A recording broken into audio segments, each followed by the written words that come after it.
One of my absolute favorite numbers to look at is preseason over-unders. Because the more years we get removed from a certain season, the more people have selective memory with what expectations actually were heading into that particular year. You can go by your own memory, talk to your friends, or listen to analysts, but nothing serves as a time capsule quite like the odds, because the narratives get thrown away when there's money on the line. It's the quickest way to eliminate bias. After looking at this year's preseason odds, I took a look back at lists from previous years, and oh my goodness, some of these are crazy. Whether odds makers were severely underrating a team, or a player had a breakout season or something, these over-unders look quite funny looking back after seeing the results. So today, we'll be going through the largest differences in preseason odds and actual results in recent NBA history, list why they were ranked in the spot that they were at, and where they actually finished to end the season. The first and most recent team that came to mind was last year's Kings team. For 16 years straight, this franchise missed the playoffs and was the laughingstock of the entire NBA. In 2022, they looked like they finally had something with the arrival of Tyrese Halliburton, a dynamic, pass-first point guard who seemed like he had the potential to turn Sacramento's fate around. One potential roadblock, though, was that he wasn't a great fit next to De'Aaron Fox, who also needed the ball in his hands to be effective. Shockingly, the team traded away the younger Halliburton for Pacers forward Domantas Sabonis. They also threw Buddy Hield into the trade as well, who was a knockdown shooter and provided real value with his floor spacing. When this move initially happened, everyone said it would set the Kings back another 16 years and that they were the most incompetent team in the entire NBA.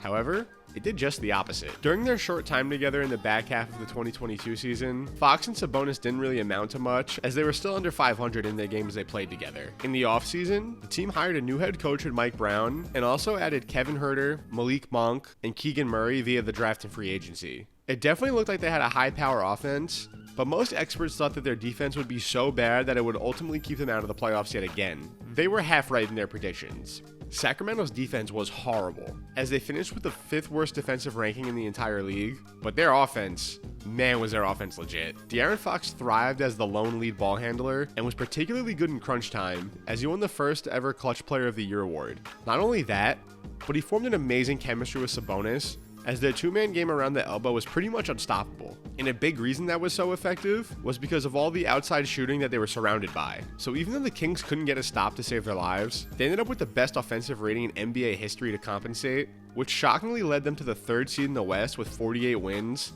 14 better than expected, which was the most a Sacramento team has won in 18 years. Now they're seen as a viable threat in the West, but if we turn the calendars back to just 1 year ago, nobody was expecting any of this from the Kings. This has got to be one of the most random 60-win teams in NBA history. Not only because of the context leading up to that season, but what happened after it as well. So heading into 2015, the Hawks were coming off of 7 straight playoff appearances, but didn't have a lot to show for it. During that span, they never made it out of the conference semis, and had been eliminated in the first round each of the last 3 seasons. Their team was clearly competent, but lacked the firepower to be taken seriously as a true contender. During the offseason, their key additions were Kent Bazemore, Thabo Sefolosha, and Adrian Payne. Nothing spectacular. By looking at their recent history and offseason moves, it was expected that Atlanta would continue their trend as a middle-of-the-pack Eastern Conference team, but what actually happened was totally different. Somehow, this Hawks team ended up winning 60 games and finished as the 1st seed in the Eastern Conference. This also included a 19-game winning streak. If you're wondering how they took the leap this season, it was by doing the same exact stuff that they already had been doing for the last 7 years. Their starting 5 of Jeff Teague, Kyle Korver, DeMar Carroll, Paul Millsap, and Al Horford was extremely well-rounded, as they didn't really have any weaknesses. They could shoot, play defense, dominate the paint, and rebound. There wasn't really any cemented first option, it was just whoever had it going that particular night. And in the Eastern Conference, where the top teams like the Cavs and Bulls struggled with injuries, they seized the spot at the top. This team's Cinderella run ended in the conference finals, where LeBron and the Cavs swept them without Kevin Love and a hobbled Kyrie Irving, who also missed games in this series because of injury. This loss showed that even though they were able to put together an incredible regular season, they were pretty much the same team they always have been, and were never going to be a real threat without a bona fide superstar in their roster. And then they regressed to the mean the very next year, as the same core dropped back down to 48 wins and lost in the second round. It was strange then, and it's still strange now. I still don't really know how a team that was projected to barely be 500 ended up winning 60 games, a feat that only one other team in the Eastern Conference has done since. This team was the beginning of a really confusing era for the Trailblazers. The 2015 offseason was painful for them, as the bulk of the core from their 51-win team walked in free agency. They lost their leading scorer, LaMarcus Aldridge, their 2 wings, Nicholas Batum and Wesley Johnson, and their starting center, Robin Lopez. After all of these departures, the team looked like it got worse across the board, especially on the offensive end. With Aldridge gone, Portland was now giving Damian Lillard the keys to the offense. Not only that, they didn't really have a plan regarding a secondary scoring option. By default, the team ended up going with CJ McCollum, a backup who got 15 minutes a game the season prior, to fill the spot that was formerly occupied by Dame. Aside from that, they filled the rest of their rotation with guys like Myers Leonard, Alan Crabb, and Al Farouk Aminu, all of which were 25 and under. It was clear that the team was looking for youth and was heading towards a rebuild, so they were given just a 28.5 over-under heading into the season. It looked like the team was going to finish right around that mark early on, as they began the season just 11-20, but they began to figure things out and ripped off 18 wins in 22 games starting in January, and they never looked back from there. From there, Portland ended up finishing with a very respectable 44-38 record, 16 wins better than expected. Not only that, but they also managed to win their first round playoff series against the Clippers, largely due to injuries on LA's side, but a series win is a series win nonetheless. Many experts picked this team to be towards the bottom of the West, and they made it all the way to the conference semis. This was the beginning of a really confusing period for Portland. It officially launched the Damian Lillard era, and we learned that he was in fact a top-tier superstar in the league and could lead any somewhat competent roster to a playoff spot. However, management never really did much after this point to substantially give this team a shot at being a true contender. Even when they made it to the conference finals in 2019, nobody gave them a chance against the hobbled Warriors who were missing Kevin Durant due to injury. And that team wasn't that much different than the one that shocked the world in 2016. It was led by Dame, complemented by CJ, and had a slew of average role players. So even though this team was an awesome surprise in 2016, I for one got really tired of them running it back year after year from this point onwards. As I've mentioned in this video, the people who set the odds are generally on the money.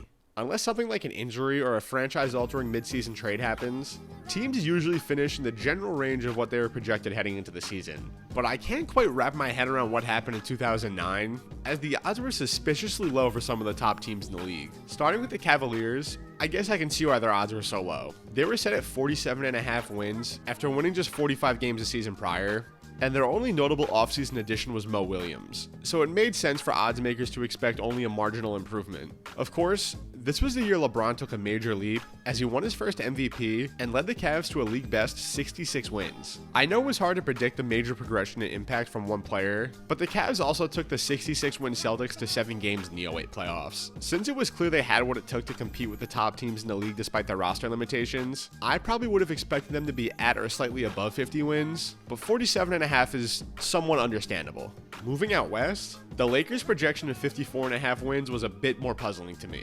Looking at the season prior, LA finished as the top seed in the West and won 57 games, but they were much better than their record suggested. After the Lakers traded for Pau Gasol the season prior, the team went 22-5 in the games he played, which is good for about a 65-win pace. And all of this came with him being thrown into a completely new system in the middle of the season. Now, they had a full training camp to prepare and build chemistry. On top of that, they also had Andrew Bynum returning, who went down with a season-ending injury shortly before the team traded for Pau Gasol.